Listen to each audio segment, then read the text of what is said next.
By now, you certainly have talked to Mayor Yule. What kind of conversation did you have with Mayor Yule? Oh, we had a great conversation. Lawrence rang me on the evening, and we had a chat. And we've since met at an education meeting yesterday where we discussed matters and all sorts of things. It's just back to working as normal together. Now, an unexpectedly wide margin, I would say. Everybody seems to have concluded that.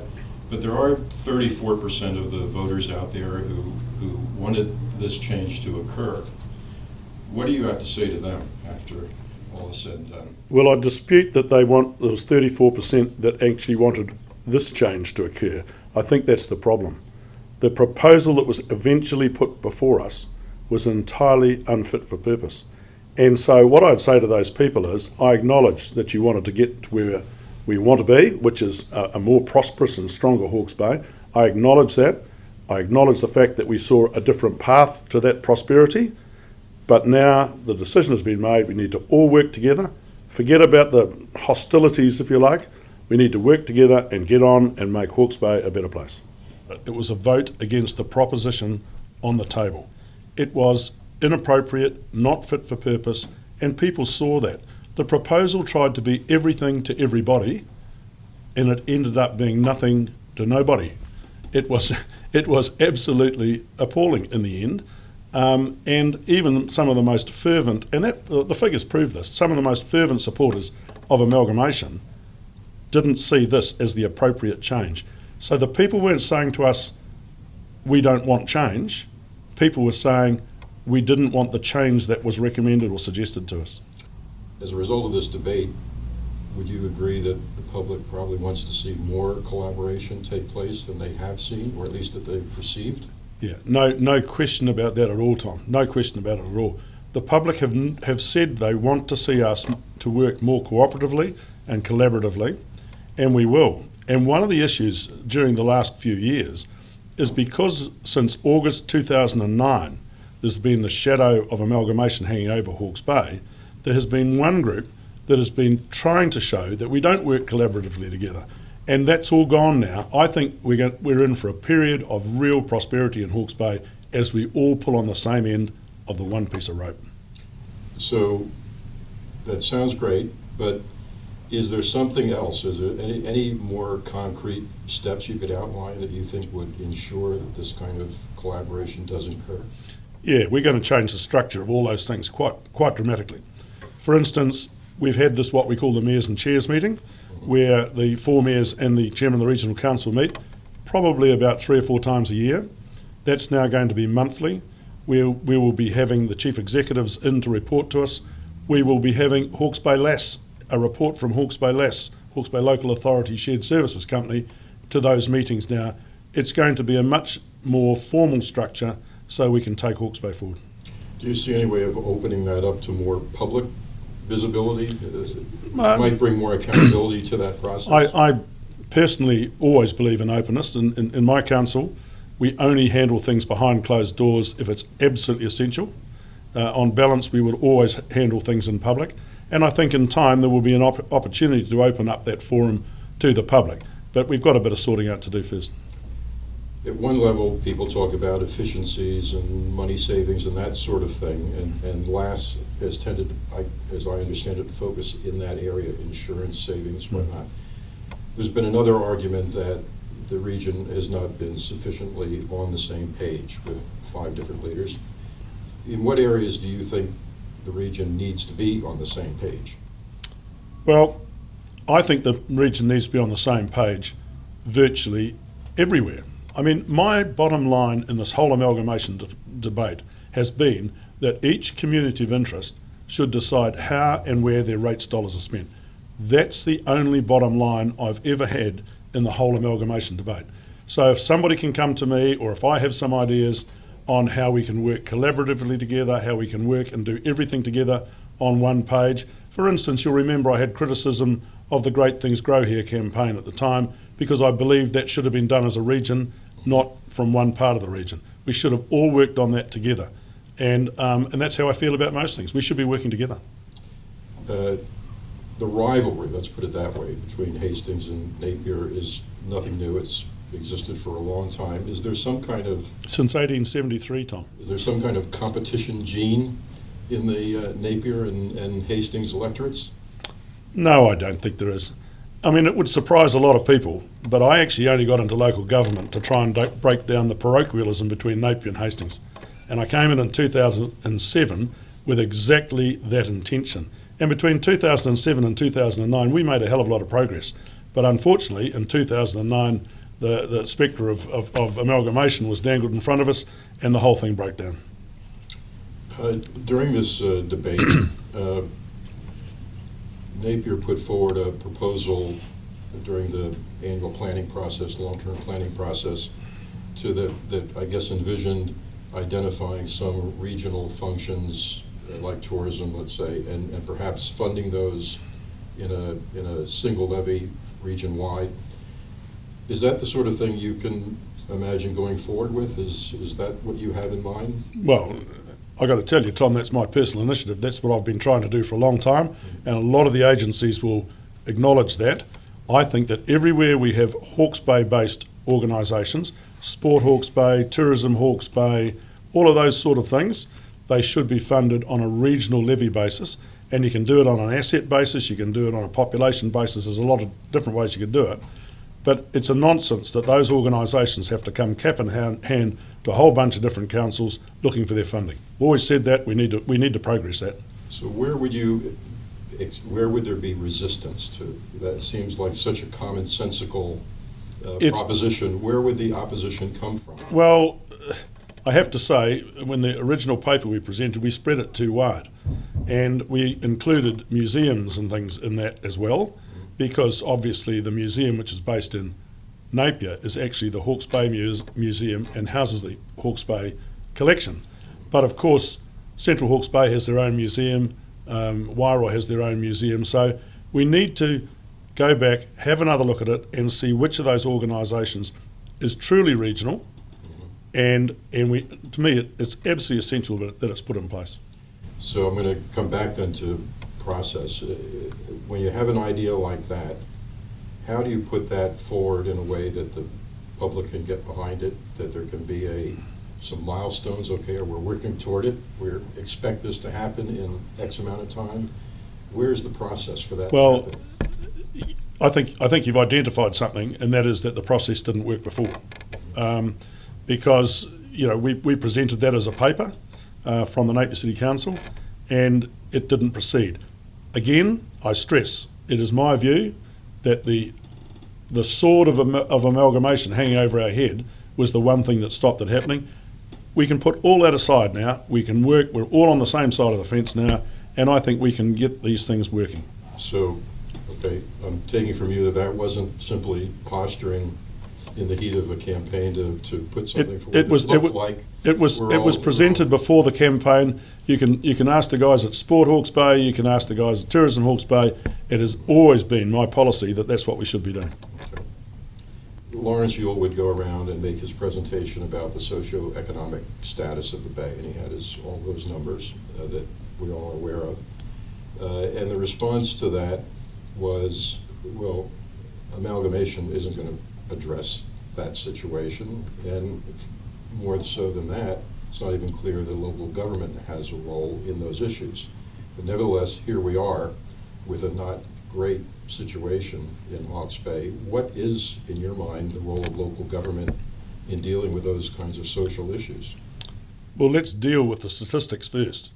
Most of those statistics that were presented during the debate were 2013 statistics at the back end of a drought. If you look at the 2014 GDP statistics, they're looking better. We've had economic data provided for us now looking at 2015 and going into 2016. And whilst we were told that we were running about 11th in New Zealand, it looks like we're probably running 5th or 6th now.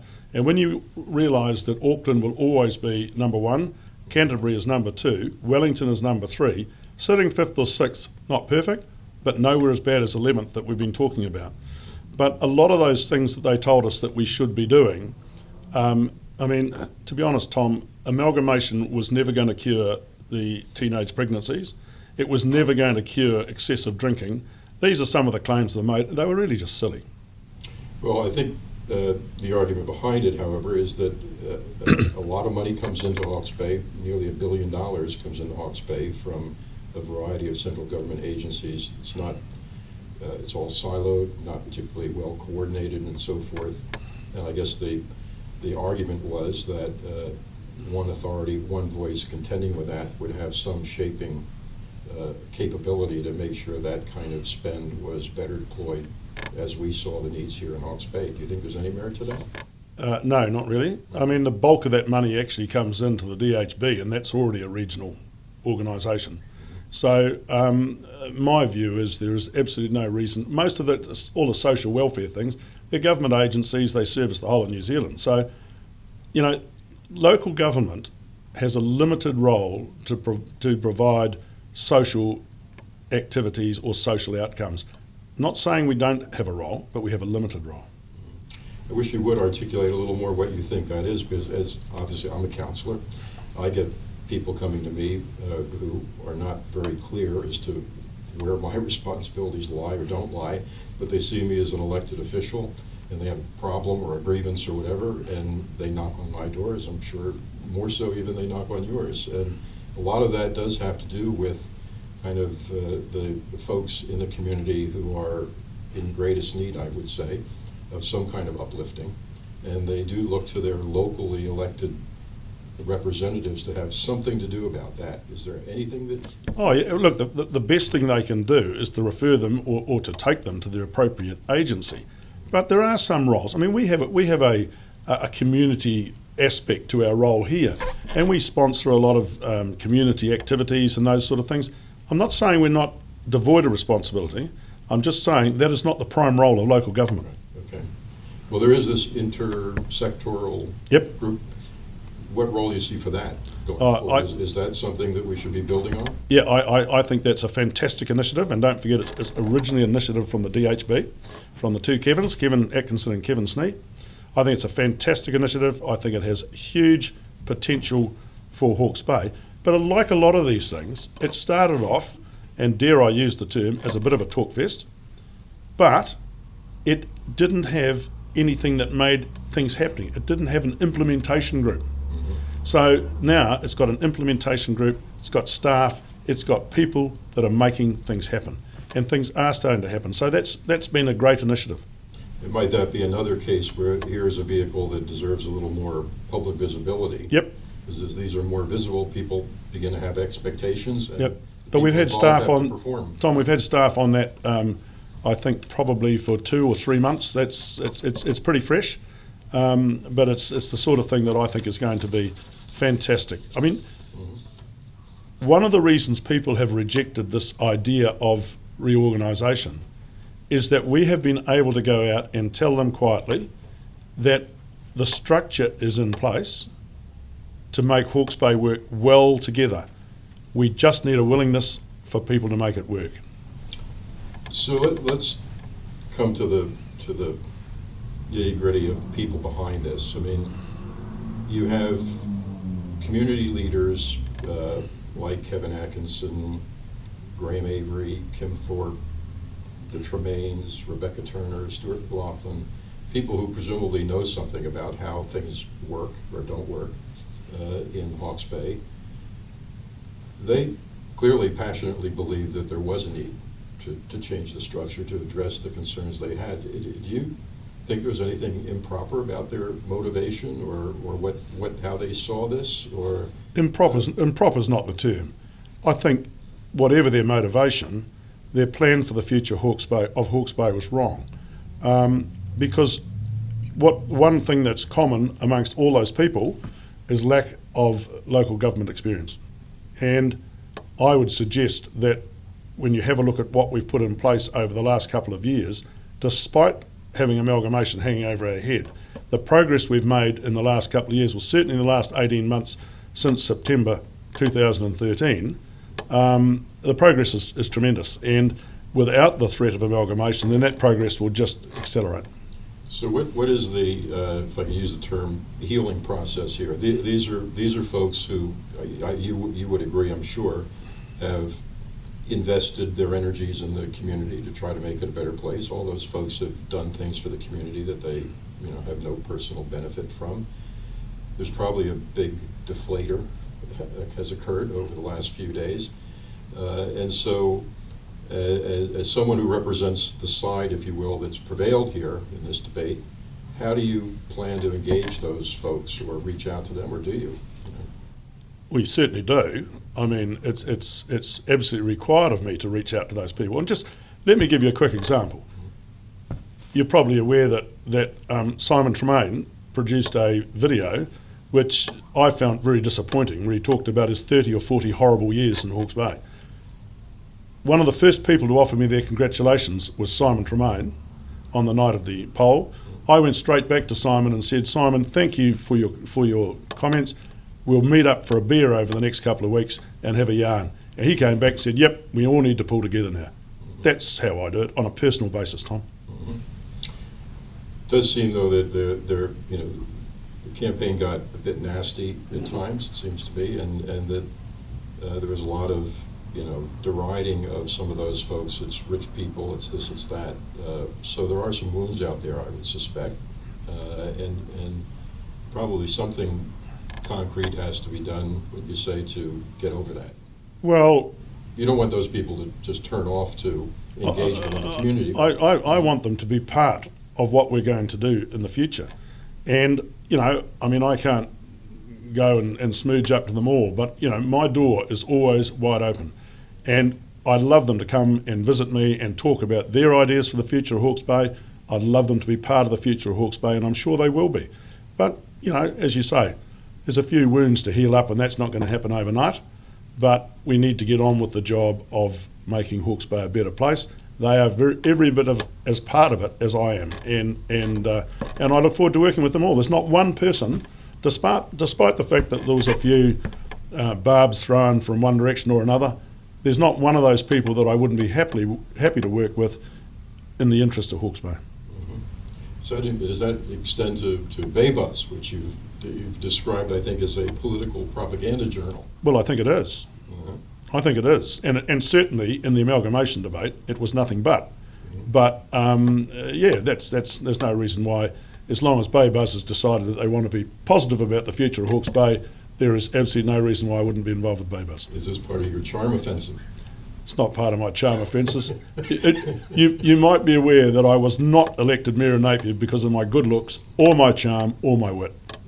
I just hope people, in the fullness of time, will look at this whole period that we've gone through and realise that I was there not trying to be disruptive for Hawke's Bay.